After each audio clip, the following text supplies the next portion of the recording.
My husband, 30M, and I, 30F, were married for 8 years and have 2 sons together. The oldest is 2 years old, and the youngest is 5 months old. It all started when my husband started picking up more and more overnights at work, even after promising while I was pregnant with my older son that he would ask his boss to lessen the workload since we're having a baby soon. He used to FaceTime me while he was on his overnight trips, but after the birth of our older son, that stopped completely. Also, when we visit my family, who live 3 hours away from us, my husband would leave their house early in the morning and wouldn't come back until late at night. It bothered my parents and me, but I let it go. After my son's birth, he would start petty arguments with me and constantly throw the divorce card around, saying that our marriage would be so much better if I wasn't depressed and anxious all the time. I went through severe postpartum depression and anxiety after the birth of my son due to infertility and miscarriages prior. I would cry and beg him not to file for divorce and tell him that I would try to fix myself so we could have a happier marriage. He was never like this before having a baby, so I chalked it up to the stress and lack of sleep after a new baby, even though he never got up during the night nor really helped much with the baby. Fast forward to April, I received a Facebook Messenger call from a man I didn't recognize, and I'll never forget what he said to me. He told me my husband and his wife have been seeing each other for over a year, but he only recently found out. He found my husband's Facebook, which showed he was still married to me. That's how he was able to find me. I asked my husband if this was true, and he proceeded to just stare at me blankly, then said, "The marriage is over. Sell the house." I later found out the woman he was cheating on me with lived less than 10 minutes away from my parents. That's where he was disappearing to when he left in the early mornings. I wailed and cried the entire night. The next day I called my dad and asked him to come pick me and my then 1-year-old son. I've been living with my parents ever since. Apparently, my husband and his affair partner were planning to leave each other's spouses and get married. I also found out that his affair partner is also illegal, so I'm sure she's only with my husband to get her green card. To make matters worse, shortly after leaving my husband, I found out that I was pregnant. Do you know what he said when I told him the news? He wanted me to abort the baby because it would be too expensive. Screw him. I went through with the pregnancy, and I now have an amazing 5-month-old. My husband was not in the delivery room and did not meet him until last week. He also did not ask me about how the pregnancy was going, how our sons were doing, or show any interest in them whatsoever. Back in November, I filed for divorce. I wanted sole custody of the kids since neither of them was ever left in his care for more than an hour, and I wanted 65% of the house. We live in an equitable distribution law state. I purchased the house with all of my savings, and I'm still paying the monthly mortgage even though I haven't been living at the house for more than a year. My husband said if he's forced to pay the mortgage, he will let it go to foreclosure. 1 week after my husband was served the divorce papers, I received an email from my lawyer's office that he's contesting the divorce. What? He's seeking half the house and 50% custody of the kids. He feels that paying $1,255 a month for 2 kids is too much money and that he has his own life to live as well. Meanwhile, he spends thousands of dollars a month on his affair partner. And the kicker? He said he's not sure if the second baby is his, so he's seeking a paternity test. What a joke. We have a court date coming up in a few weeks, and to be honest, I'm so nervous. I do not want my husband getting split custody of the kids. I can't believe this is my life now. I feel hopeless.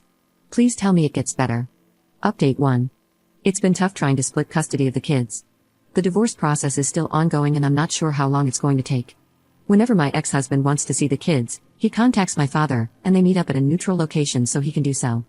The problem is, my ex-husband is always contacting me these days to video call the boys, and I keep telling him to call my dad and video chat with the boys that way. But he says, why should he when we were married for 8 years, therefore, we can keep up with communicating for the sake of the boys.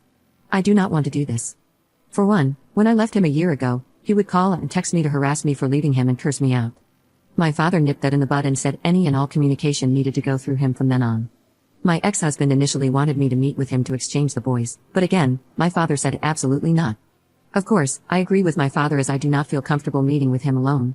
Now my ex-husband keeps contacting me and says he will bring it up with his lawyer so that any and all communication needs to be between me and him going forward. They want to present this to the judge to approve. Is it wrong to not want to co-parent with my ex-husband and instead have everything channeled through my father? When I married him 8 years ago, I thought he was a wonderful, pious man who would always be there for his family. How things have changed since then, he is no longer that person, unfortunately. Update 2. Last night, my ex-husband called me, and I foolishly answered, thinking it was regarding our sons. He started making small talk, then eventually shifted to another topic about how our sons needed both parents in their lives, how he loved them so much, and wanted us to be together as a family. You get the picture. So then I told him no, you didn't love the kids. You threatened to quit your job to avoid paying child support, which was for the kids. You didn't meet our 5-month-old son until last month. You only saw our 2-year-old once every 6 weeks for 1 hour. And after our first son was born, you were barely home because you were too busy hooking up with your affair partner. You spent so much time cheating that I was taking care of our older son 100% of the time, alone, while also working full-time. Plus, the affair partner's husband reached out to me a couple of months ago to inform me that both my husband and his wife were very much still together. He went quiet after I said this, and then he mentioned that they weren't together anymore. So this is why he reached out. He was lonely. Mind you, my ex-husband barely had any family and no friends. Since the boys and I left, he had no one. So our sons and I were his backup plan. We were worth more than that. I'm also pretty sure he wanted us to be together only because of the financial support I was previously offering. Now that he was paying his own bills, it was too much for him. He just wanted to use me. I told him that if he had really wanted us to be a family, he should have always put us first. He should have never cheated, but it was too late for that now. I could tell he wanted to cry from the way his voice kept cracking. I was beyond the point of caring after what he put me through, and I ended the conversation by saying, "See you in court on Thursday." Update 3. Today, during the preliminary conference, the court attorney was present instead of the judge. She reviewed my ex-husband's tax return and calculated that he is supposed to be paying $1,430 in child support for our 2 kids, based on his earnings. He got so angry and said in front of everyone that he wasn't sure if our youngest son was actually his and wanted a paternity test to confirm.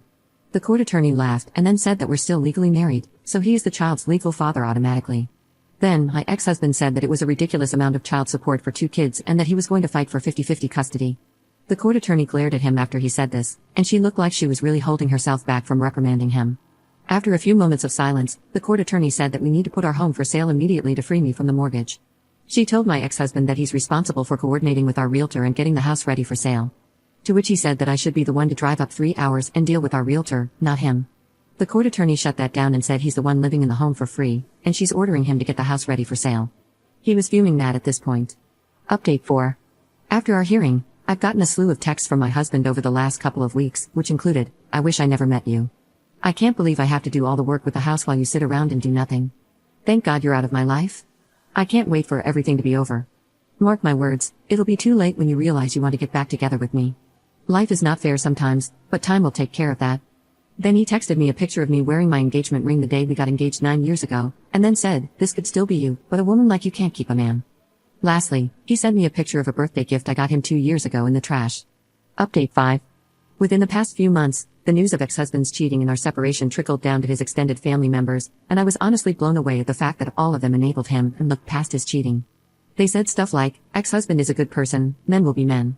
You should really think twice about divorcing him over this, kids need both of their parents together. If you're selling the house, where is ex-husband going to live? You already have a huge advantage living with your parents.